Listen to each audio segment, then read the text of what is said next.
Happy Halloween, folks. We are here doing our Halloween special a couple days before the actual Halloween. I got things going on that day. I'm doing some fun stuff. Maybe I'll post about it. I don't know.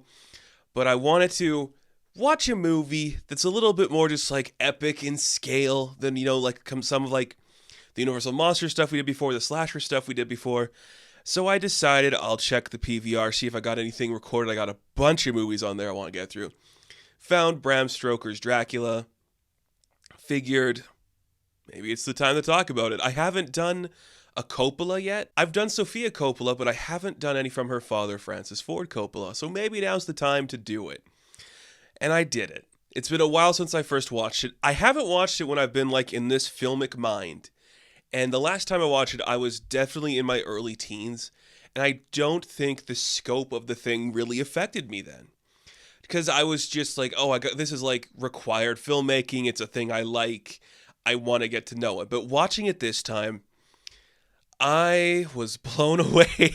This is an insane movie. Oh my God. What are we doing, Francis? Who just let you go off like this?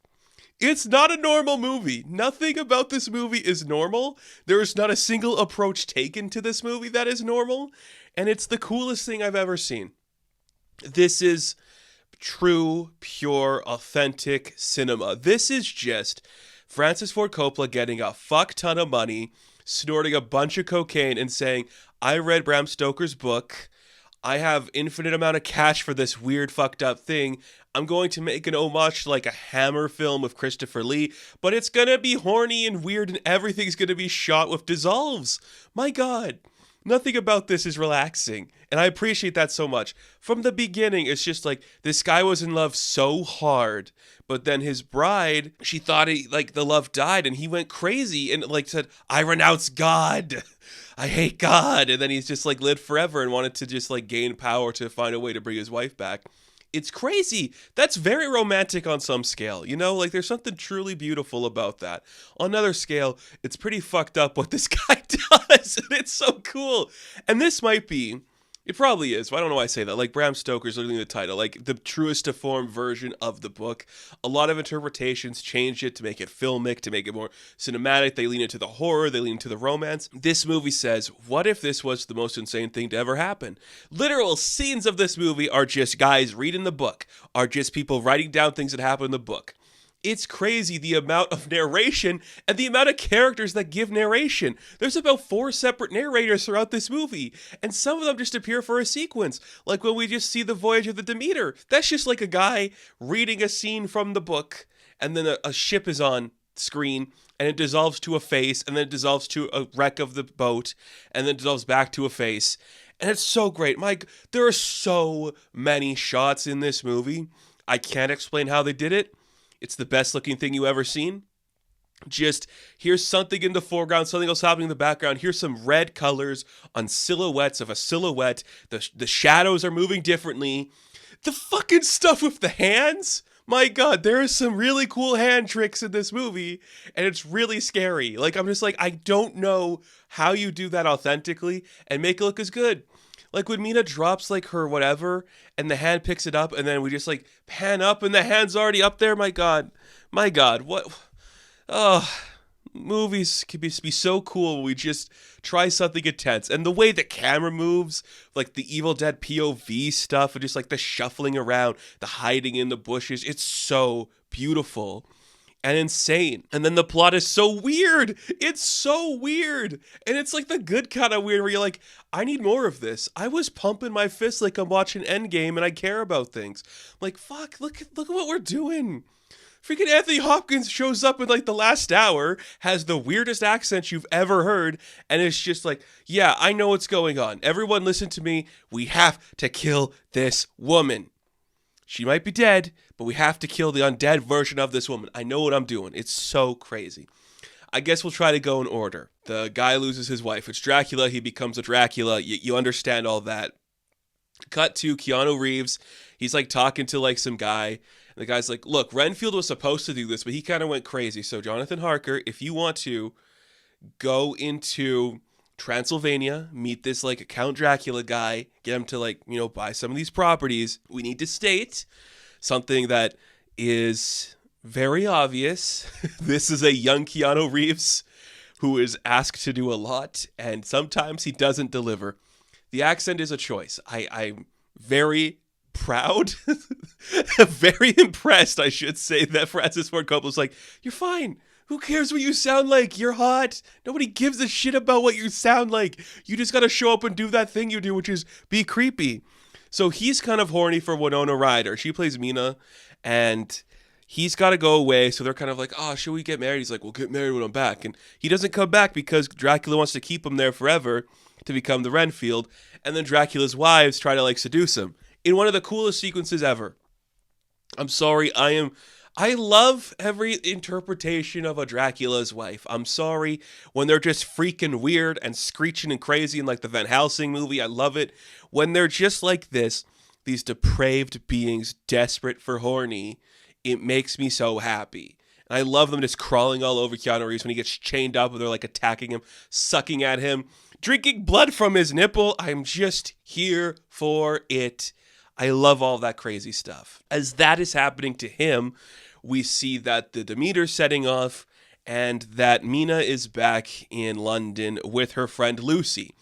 Now, I really, really like the performance Winona Ryder is giving in this movie. It is phenomenal. She is committed to everything about me is spiraling, and then I fall in love with somebody I shouldn't, and I'm committed to that. She plays the romance hard for both of the people she's getting romanced by. It's really impressive. But my God, did Sadie Frost deliver as Lucy? Every sequence with this woman. We first meet her. She is reading a horny book that she just finds. She's like, I'm so horny. Look at me just seduce 3 men. 3 very specific men. Richard E. Grant, Cary Elwes, and Billy Campbell. You couldn't pick a better rogues gallery if you thought of one. It is amazing. And then she gets seduced by Dracula when he comes to London, and he's like a weird wolf boy. There are so many great sequences in this movie, but the one that just sticks with me is everything of Sadie Frost. But that sequence where she's in like the garden and the wolf, Dracula, disgusting creature, is like luring over her, literally like she is just poisoning her with like his love. It is so beautifully done. And the use of the practical effects, my God, does it look so good. And she becomes sick and is going to be turned into a vampire. All because Dracula be horny. And all because as soon as he sees Winona Ryder, he's like, oh shit, there's a darkness in you. You were in Beetlejuice and Heathers? Yeah, you're kind of dark. I kind of dig that. My God, it's so cool. It is so cool. And then Harker escapes and comes back to London. We see Lucy get sick, so the 3 boys have to call Anthony Hopkins as Van Helsing to show up and figure out what's going on.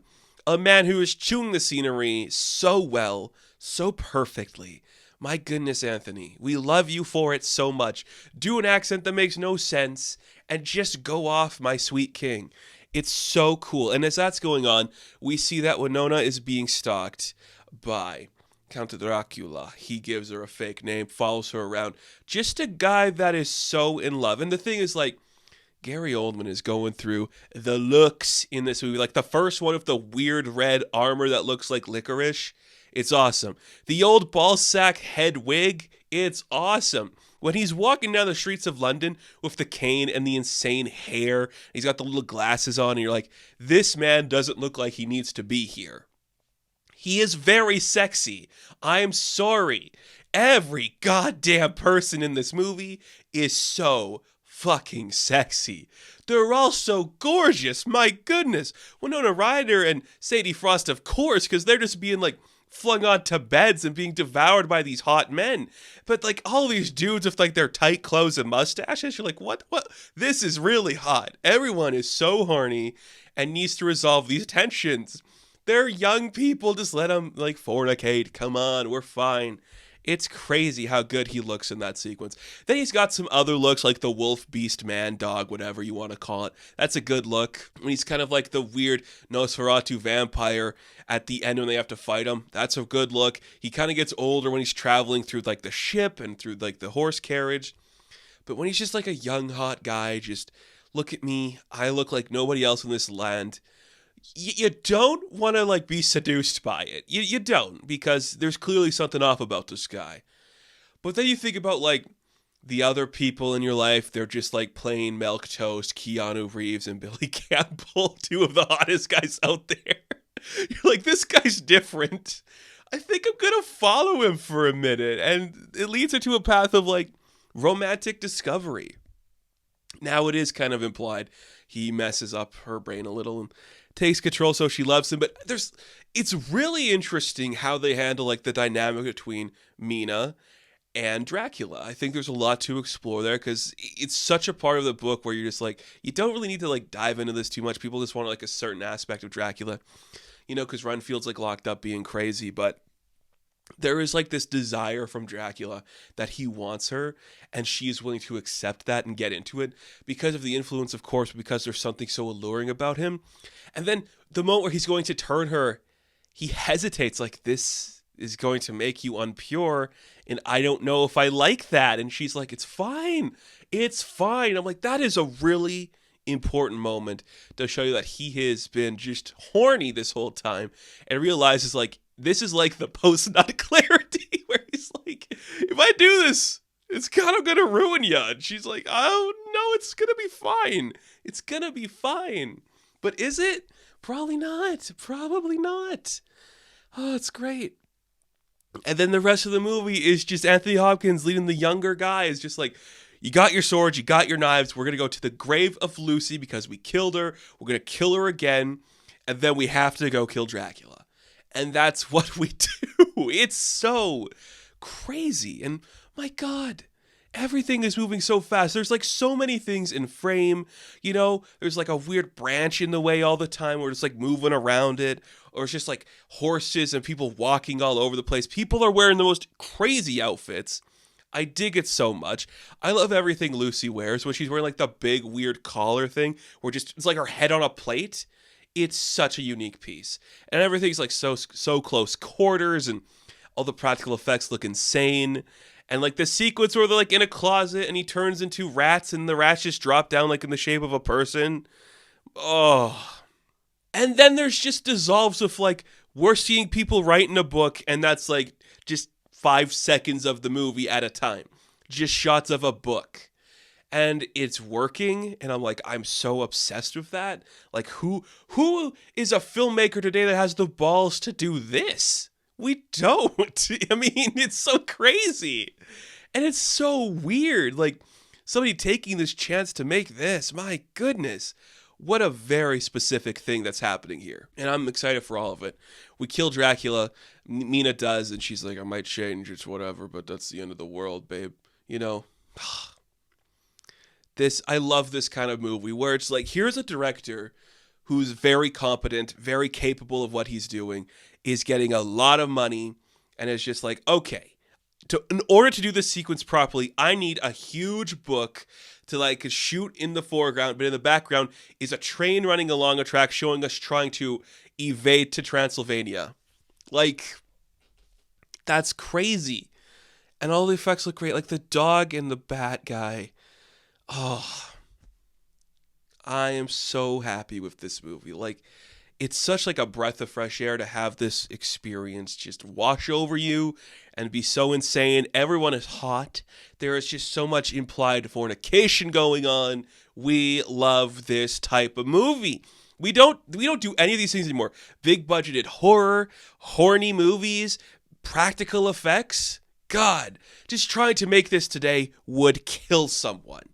It's so fucking cool. What a weird, insane movie. I kind of love it. God. Gary Oldman, you're killing it, man. You're killing it. Just being a weird freak. Because you're a weird freak. I wouldn't have went to his house, but that's just me. But then I'd meet the wives and be like, I guess I could stay. But then I'd see Winona Ryder. I'm like, I guess I need to leave. I'm very influenced by just women crawling like from like a bed sheet and like cutting my chest open and drinking my blood. But who isn't, So that is going to do it for this episode of Romantic Tales. So thank you all for watching this review. Be sure to like and subscribe to the channel. As always, you can check me out on Instagram, TikTok, and Twitter. And happy Halloween, folks. Have fun. Stay safe. Good luck.